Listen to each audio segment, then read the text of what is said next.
The following program contains flashing images.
Wasn't that Christina?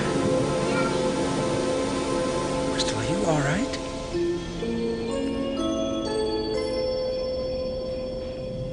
No, wait, I'll look in on her.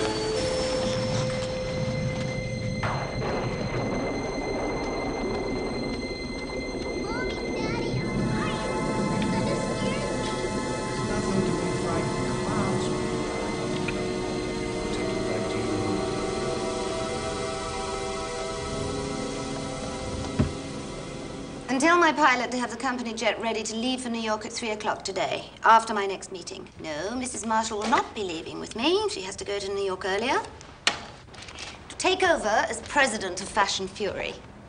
Miss Colby? Just put it over there. I don't know how I can ever thank you for this. I'll think of something. Thank you, Mark. Sorry, David. I gave you the title because you, more than anyone else, deserve it. Your design started the whole company. You, not your husband, have your finger on the pulse of what the women of the 90s want to wear. True? Well, you know, Arlen and I did...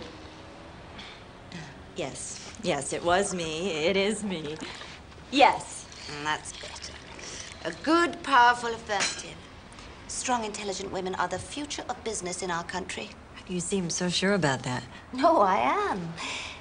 We're better designed to run things than men are. Men have these dreadful misconceptions about us. For one thing, they believe that all women hate each other.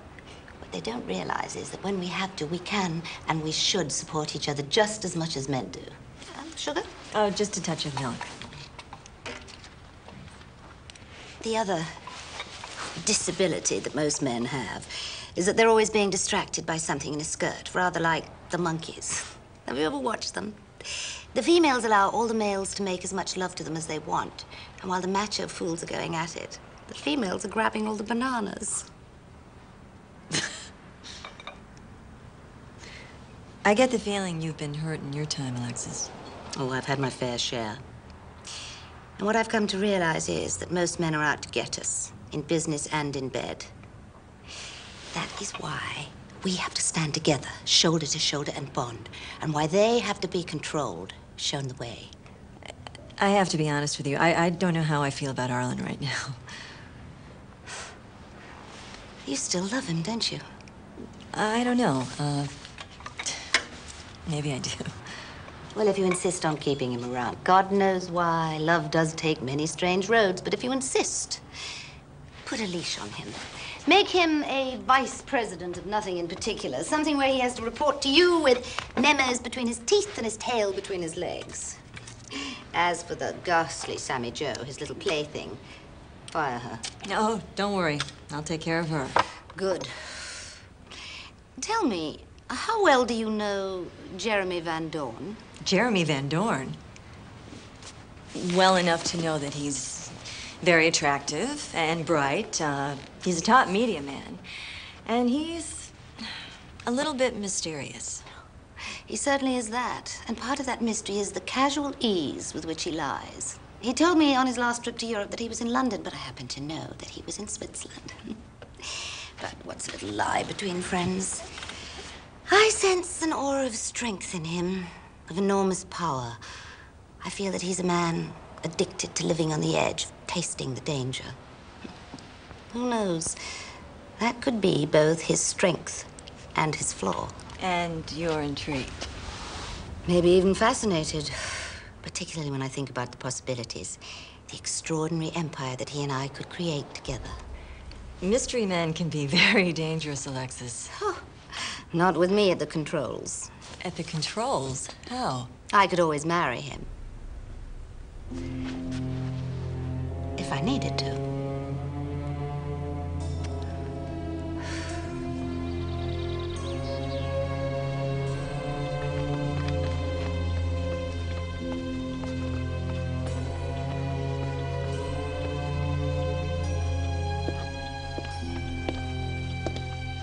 A tuppence for your thoughts.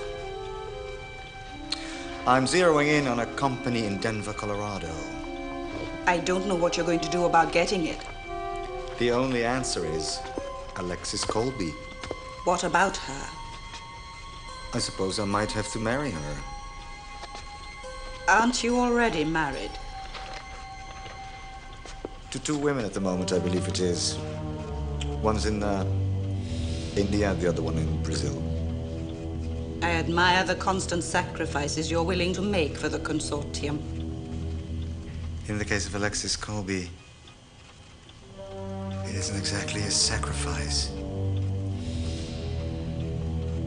Stephen, I don't mean to bother you with this. Bother me anytime. It's kind of hard to explain. I've been feeling so strange lately. Something physical? I'm not sure. Have you seen a doctor? Yes, in Los Angeles when I got back, but I think I need to see a neurologist. Do you know of one? No, but I'll check with my doctor. Things are beginning to close in on me. I'm not sleeping well, and I get distracted at times. That explains why, when I came to the house, you walked right by me. I did? Oh, God, Stephen, I'm sorry. You of all people, I mean, you were my first friend when I married Blake. Hey, don't be so hard on yourself. I'll call my doctor now. Stephen, please don't mention this to Blake. He's got enough on his mind right now.